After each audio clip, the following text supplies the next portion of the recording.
जय हिंद साथियों, आपके अपने YouTube चैनल अपडेटेड जीके के ऑनलाइन प्लेटफॉर्म में आपका बहुत बहुत स्वागत है। आज है 30 दिसंबर और हम बात करने वाले हैं मोस्ट इम्पोर्टेंट करंट अफेयर्स के बारे में। इस प्रकार के करंट अफेयर्स की डेली क्लासेस चल रही है। डेली का करंट अफेयर्स हम आपको कवर करवा रहे हैं, साथ ही पिछले क्वेश्चन भी यहाँ रिवीजन के तौर पर आपको रिवाइज करवा रहे हैं। तो चैनल के साथ जुड़े रहिए, वीडियो को अंत तक देखिए।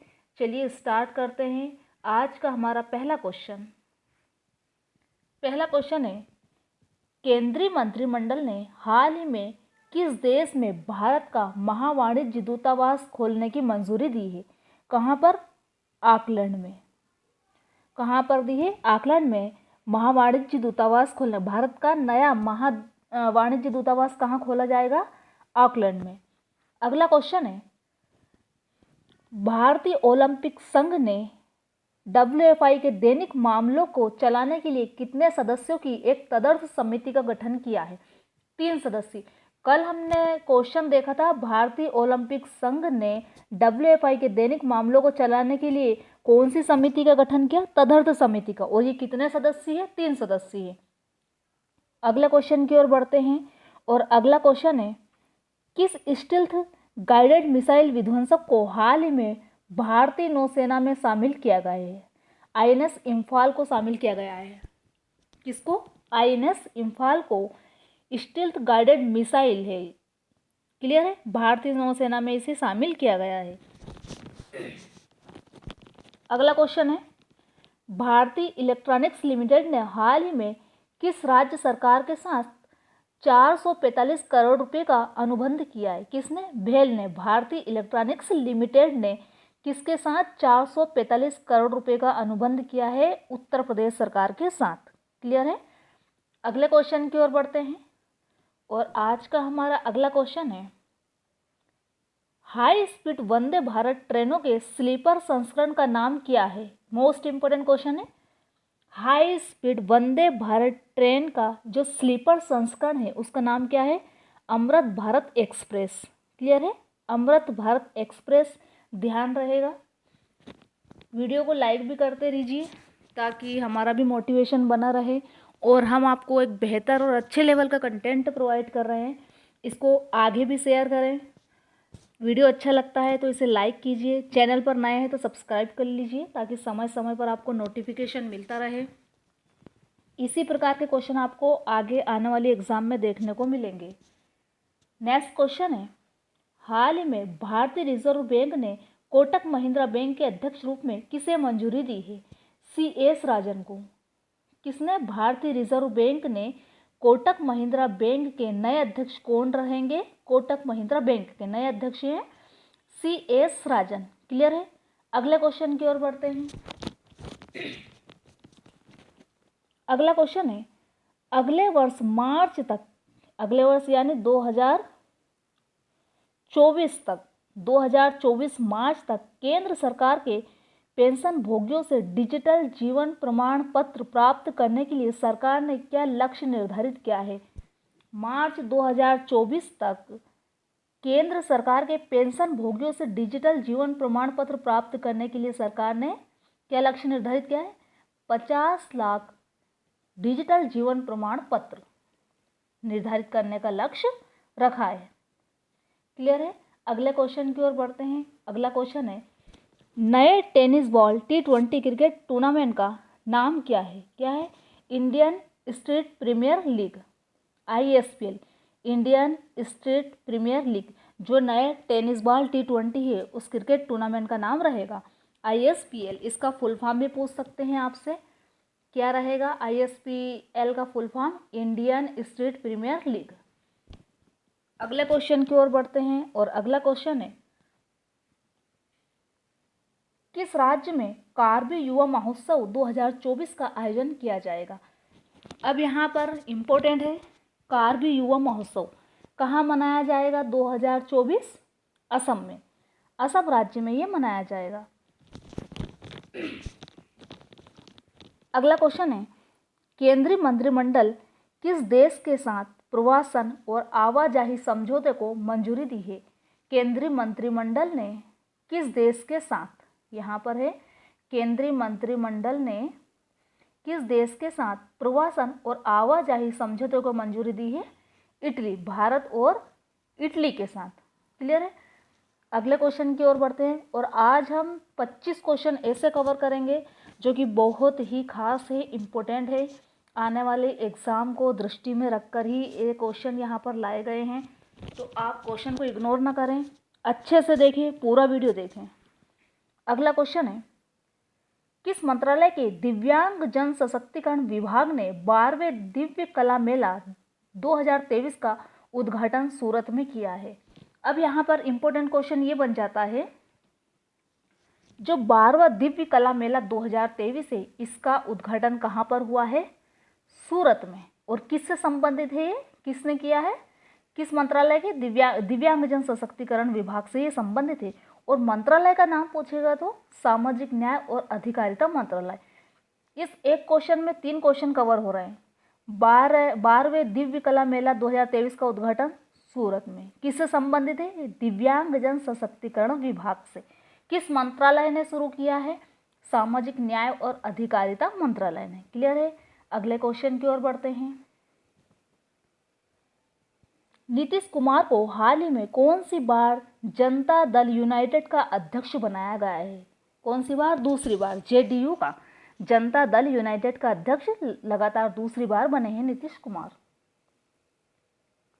अगले क्वेश्चन की ओर बढ़ते हैं और अगला क्वेश्चन है, किस राज्य सरकार ने भूमि मानचित्रण, अपराध नियंत्रण और कृषि को बढ़ाने सहित विभिन्न अनुप्रयोगों के लिए ड्रोन तकनीक को अपनाया है? किसके लिए? भूमि के मानचित्रण के लिए, अपराध नियंत्रण के लिए, कृषि को बढ़ाने के लिए कौन सी तकनीक? ड्रोन तकनीक को अपनाया है ये हरियाणा सरकार ने। किसने? हरियाणा ने। अगला क्वेश्चन है, भारत और रूस ने किस विषय विस्तार के लिए समझौते पर हस्ताक्षर किए हैं?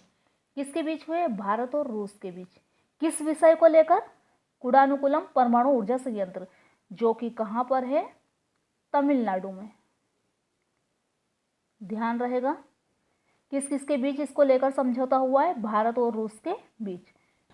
चलिए अगले क्वेश्चन की ओर बढ़ते हैं। अगला क्वेश्चन है, कौन सा भारतीय राज्य भारत की पहली हिमालयन एयर सफारी लॉन्च करने की तैयारी कर रहा है? भारत की पहली हिमालयन एयर सफारी किस राज्य ने लॉन्च की है? उत्तराखंड ने, यूके ने। किसने? उत्तराखंड ने। क्लियर है? अगले क्वेश्चन की ओर बढ़ते हैं और इम्पोर्टेंट क्वेश्चन है ये, ध्यान रहे। स्कॉटलैंड, उत्तरी इंग्लैंड और वेस्ट मिडलैंड्स के कुछ हिस्सों में हाल ही में देखे गए इंद्रधनुषी बादलों के लिए किस शब्द का उपयोग किया गया है? नेक्रियस बादल। स्कॉटलैंड, उत्तरी इंग्लैंड और वेस्ट मिडलैंड्स के जो कुछ हिस्सों में बादल देखे गए, उन बादलों को क्या कहा गया है? नेक्रियस बादल कहा गया है। अगला क्वेश्चन है, दिवस से संबंधित 3-4 क्वेश्चन हमने यहाँ पर ऐड किए हैं क्योंकि अक्सर में एग्जाम में इस प्रकार के क्वेश्चन देखे गए हैं। हमारा पहला क्वेश्चन है, गोवा मुक्ति दिवस कब मनाया जाता है? 19 दिसंबर को। गोवा को पुर्तगालियों से मुक्ति मिली थी 19 दिसंबर 1961, इसलिए गोवा मुक्ति दिवस कब मनाते हैं हम? 19 दिसंबर को। अगला क्वेश्चन है, भारत में प्रतिवर्ष सशस्त्र सेना झंडा दिवस कब मनाया जाता है? प्रतिवर्ष 7 दिसंबर को मनाया जाता है। क्लियर है? ये भी ध्यान रहेगा। नेक्स्ट है, महिलाओं के खिलाफ हिंसा उन्मूलन के लिए अंतर्राष्ट्रीय दिवस कब मनाया जाता है? 25 नवंबर को। क्या मनाया जाता है? महिलाओं के खिलाफ हिंसा उन्मूलन के लिए अंतर्राष्ट्रीय दिवस 25 नवंबर को प्रतिवर्ष मनाया जाता है।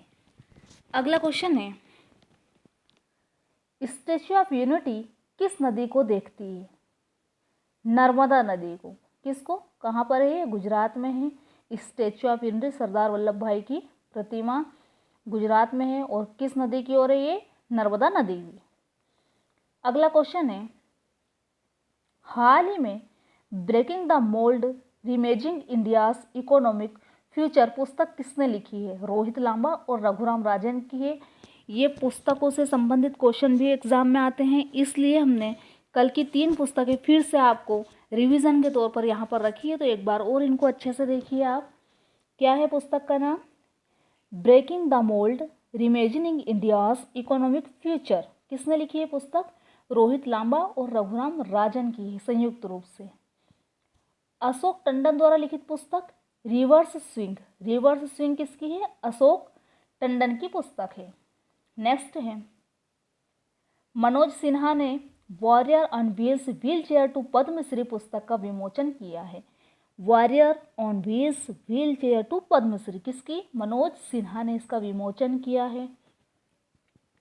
नेक्स्ट है, राकेश पाठक द्वारा लिखित पुस्तक कौन सी है? सिंधिया और 1857। किसका विमोचन किया है? सिंधिया और 1857। तो ये पुस्तकें हैं, ध्यान रखना है आपको, बहुत ही इम्पोर्टेंट है। अगला क्वेश्चन है, ईवी रामकृष्णन ने 2023 में किस श्रेणी के लिए साहित्य अकादमी पुरस्कार जीता है? पहला क्वेश्चन बनता है 2023 साहित्य अकादमी पुरस्कार किसे दिया है? ईवी रामकृष्णन को दिया है। लेकिन हमसे क्वेश्चन पूछा है किस श्रेणी के लिए दिया है? साहित्यिक अध्ययन के लिए पुरस्कार इन्हें दिया गया है। अगला क्वेश्चन है, उपन्यास क्या है ये? हिंदी उपन्यास मुझे पहचानो के लिए साहित्य अकादमी पुरस्कार किसने जीता है? ये संजीव जी ने जीता है। किसने? संजीव जी ने। हिंदी उपन्यास मुझे पहचानो के लिए हाल ही में साहित्य अकादमी पुरस्कार 2023 संजीव जी ने जीता है। क्लियर है? अगले क्वेश्चन की ओर बढ़ते हैं और आज का हमारा लास्ट क्वेश्चन है, इंपॉर्टेंट क्वेश्चन है। 54वें भारतीय अंतर्राष्ट्रीय फिल्म महोत्सव में सत्यजीत रे लाइफ टाइम अचीवमेंट पुरस्कार किसे प्राप्त हुआ है? माइकल डगलस को। किसे प्राप्त हुआ है? माइकल डगलस को। और ये 54वें भारतीय अंतर्राष्ट्रीय फिल्म महोत्सव का आयोजन कहाँ पर हुआ था? गोवा में हुआ था। गोवा मुक्ति दिवस कब मनाते हैं? 19 दिसंबर को। क्लियर है? तो क्या पूछा है? 54वें भारतीय अंतर्राष्ट्रीय फिल्म महोत्सव में सत्यजीत रे लाइफ टाइम अचीवमेंट पुरस्कार किसे प्राप्त हुआ है? माइकल डगलस को प्राप्त हुआ है, जिसका आयोजन गोवा में हुआ था। समापन समारोह में एंडलेस बॉर्डर्स फिल्म को सर्वश्रेष्ठ फिल्म या गोल्डन पीकॉक पुरस्कार मिला है। क्वेश्चन पूछा जाता है गोल्डन पीकॉक पुरस्कार किसे मिला है? एंडलेस बॉर्डर्स को। तो ये थे आज के important top 25 question. I hope कि सेशन आपको बहुत ही अच्छा लगा होगा। अगर अच्छा लगा है तो इसे लाइक कीजिए, शेयर कीजिए। यदि चैनल पर नए हैं तो चैनल को सब्सक्राइब कर लीजिए ताकि समय समय पर आपको नोटिफिकेशन मिलता रहे और आप अपनी तैयारी को बेहतर से बेहतर कर पाएँ। जय हिंद, जय भारत।